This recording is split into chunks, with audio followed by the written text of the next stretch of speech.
Well, a few years later, 2003, you were in Hollywood Homicide, starring the great Harrison Ford. Mm-hmm.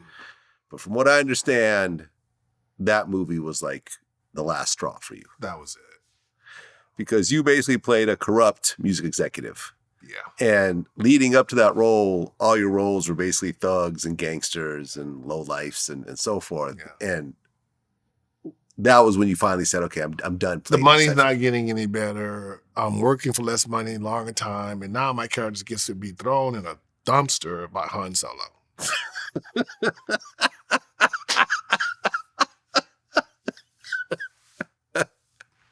And that was it. The lie of Isaiah will get him on the next one.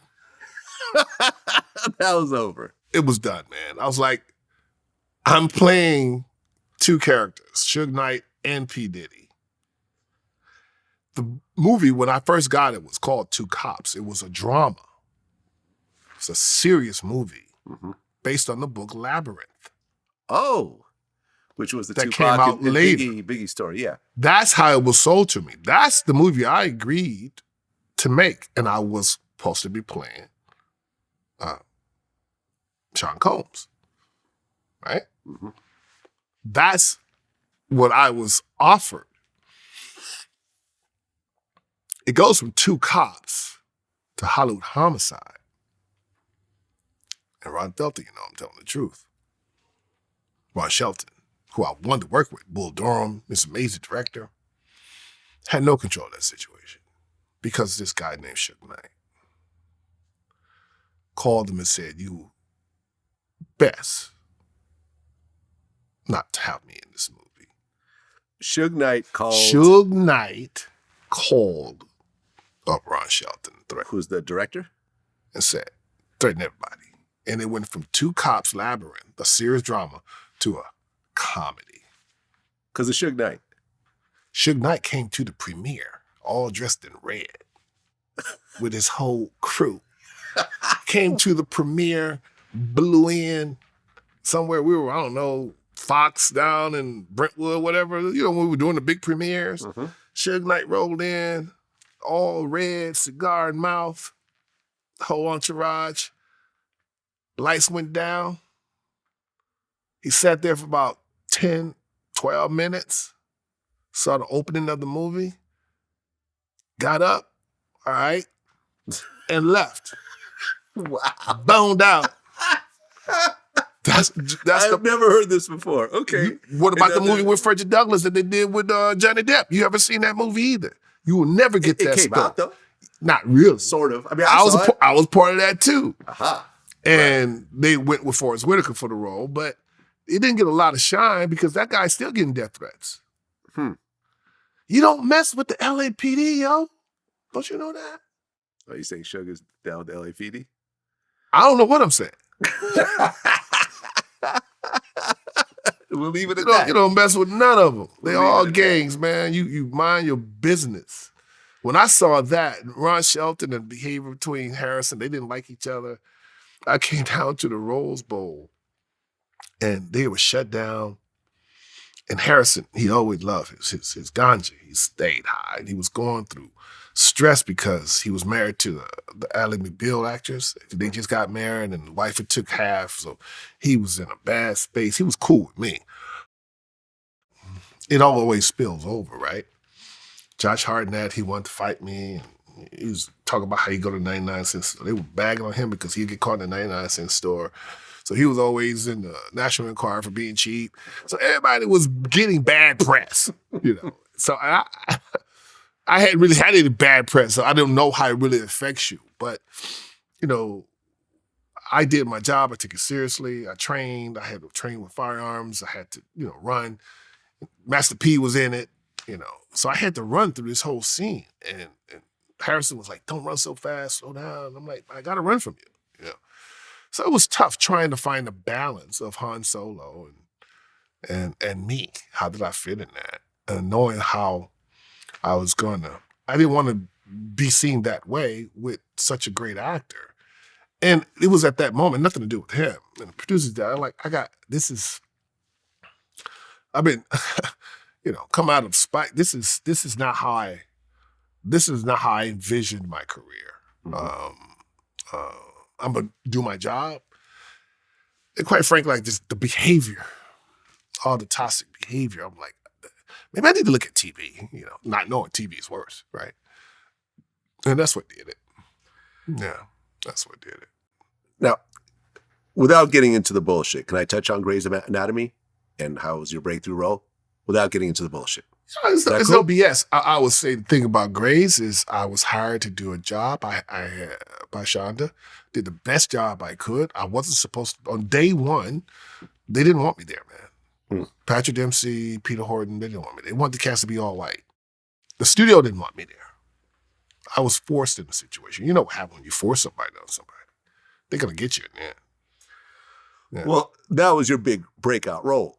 Because of Shonda. Playing Preston Burke. Because of just doing my job. Yeah. With Shonda Rhimes, who, that was her breakout, job as well. And she went on to do the whole time too. She went on to do Bridgerton and got a $1 trillion she got contract. $100 million, but the other guy who did less than her got $300 million. So the pay equality is different. She was never respected at that network. Made $2 billion for them and highly ungrateful. Never respected. $2 billion. $2 billion. That's how much Grey's Anatomy made over time? Yes. Today, $2 billion. Sheesh. Okay. Yeah. You got a lot of awards, though. Well, I think collectively all of her shows. Oh, all of her shows. Together. Yeah. Got it. Because she's the only human being and woman at primetime that owned a Thursday night. Yeah. No one has done it since. Well, that was a huge series, a huge role for still you. Still is. My residuals are still becoming. Still being discovered. You got a Screen Actors Guild Award. Yeah. 2 NAACP Image Awards. That's right. Ultimately, there was some controversy, which we won't get into. Yeah. But regardless, it was a big look for you. And a standout role playing basically a genius doctor. Yeah. What I had hoped for when I decided to become an actor in 1986. Right. The antithesis of what you had to do with Harrison Ford. By 2006, I was still on schedule. Everything in 10 years. From 86 to 96, I'll be working with Spike Lee. By that time, I was working on my 4th film with Spike Lee. So what am I going to do from 1996 to 2006? I got to get out of these locks. I can't keep fighting people about my hair. That's gonna hurt my career. So what can I do where I don't have to worry about my hair? I get a job, and the first day of the job, Shonda comes out and says, "I've just been fighting for you to have your afro and your goatee, and you come here clean shaven." Yeah. And I said, because I don't want to fight. I don't want to make waves. I love your writing. Your writing is amazing. You're a huge talent. So I don't want any trouble. Dude, I didn't even smoke marijuana. I didn't even drink while I was on that show. I was clean as it was. Well, I did cigars. But I always thought, I'm going to get off this show because they're going to give me the piss test. I'm out of here. I'm going to get the piss test and I'm going. Man, everybody else was doing everything but me. Funny. But yeah, it was just, I think, manifestation again. I had won from 1986 to 2006 for my personal goal. I did what I set out to do. I got to play a leading man, clean shaven, not a criminal, had a mother and a father who was Diane Carroll and Richard Roundtree, basically Julia and Shaft, right. That was a joke because she said, "Oh, this is so good. You're gonna get an Emmy. You're gonna get a Golden Globe. You're gonna win everything in this bomb episode." The guy that blew up got the career. He ended up on King Kong, Friday Night Lights. The guy that blew up, I forget the character, but his career took off, not mine. And he was the one that blew up in that episode. So you have to look at why. Why? I don't know why. I think the lie is that African Americans don't translate internationally in the world. That's a lie. We know Michael Jai White and his work. Yeah. Look what he does with his movies and where he's shooting them. Black Panther. Thank you. And Black Panther made $1 billion. Yeah. I think that a level of certain insecurity in certain regimes and just small-mindedness at some point hopefully will just fall off like a scab. And everybody realized that, I certainly, if you look at my resume, if you take 2 things off, like if you take off Grey's Anatomy, so-called scandal, you take off, my Trump was support, whatever. Take those things off. What do you know about me? you know more about me now than anybody in the world because you sat down and talked with me, right? Well, they actually brought you back to Grey's Anatomy in Brought 2014. in $40 million in one night. And it paid everybody off. It gave the other 2 black people a raise. They hadn't had a raise since I left. And it paid Patrick off to get him really technically fired to get him off the set. Yeah. I brought more money back and they led everybody to believe #Burke is back, which I created, because I'm working with the man Mark Pedowitz now for 5 seasons on a little show called The 100, which is a big show on Netflix. We made it for $40 million and sold it for 5 years straight for $80 million. I wish I was a creator on that show. I wouldn't be here today. I'd be sitting on some island, right? Right. In Costa Rica. Wherever I go, and this is not a boast, I do my job. Wherever I go, I do my job. That's all I want to do is do my job and go home. I try to be the best reason for other people to go, why didn't I get that job? I'm always interested in my peers' opinion. Like I want them to look and go, oh man, I would have made that choice. Yeah, I see why he got that job. That's who I've always been. I've always been professional. I never started a fight in my life. But I know how to end them. Well, in 2013, you were in Blue Caprice, which is about the 2002 DC snipers. Vlad, I'm really enjoying this. Like, what are we doing? This is going to be like content, man? You need to give me a check. Like, you got content for the rest of the year. You could like chop this up in like 12 segments. Oh, it's going to be more than 12. You played John Allen Muhammad, who was the actual DC sniper. Yeah, man. Did you ever try to reach out to him or anything of that sort? Oh, I know he was doing life in prison at the time. No, John Allen Muhammad had already, by the time he did the movie, he had already been... He got killed? No, he was already deceased by that time. Oh, he was already deceased. Yeah, he wasn't available. The son, his son, the boy, is still alive. It's still alive. Okay, so did you ever try to reach out to him? Or no, because really it wasn't a biopic done by this French director. It was just sort of inspired by. So we wanted to not get in the weeds of that. Like my character's just named John in the movie. Doesn't say John Allen Muhammad, but when you're inspired or you're close to something that's so significant and so huge in our lives and so terrible, right? I couldn't keep doing interviews and saying, oh, no, I'm not playing John Allen Muhammad. Yeah, I remember when it was happening, like everyone just assumed it was a white guy. That was and that's what pissed him off. Mm. That's what got him caught. Mm. The moment from my research on him, and I still don't think he's dead. Oh, you think he's hiding out somewhere? I think he's working for the CIA. Okay. But anyway, just my conspiracy theorist bone. But because he was that good. You know, this guy was really good. He said he was going to do something, kind of like me.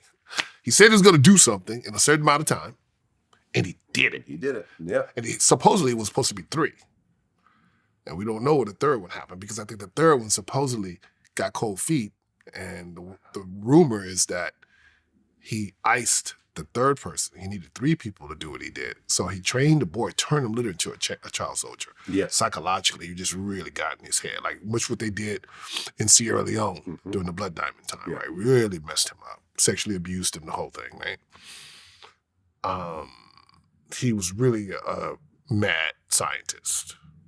And he had a little plan to do this across the country and all the way up into Canada and create a camp like Jim Jones and create all these child soldiers only because they wouldn't let him get in special forces. Bigotry set him off. He grew up in Seattle, kind of like a Jimi Hendrix type, you know? Mm-hmm.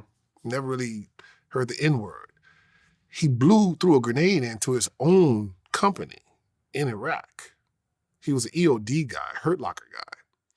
So he lost it because all the bombs he would risk his life defusing were all made in Atlanta, Georgia, So he was asking questions like me, too many questions. Like, why am I defusing bombs that's killing us? Where did the enemy get American-made bombs and claymores? Like, what is this? It's not IEDs. No one had an answer. And he was very naive, apparently. Very white and black kind of guy.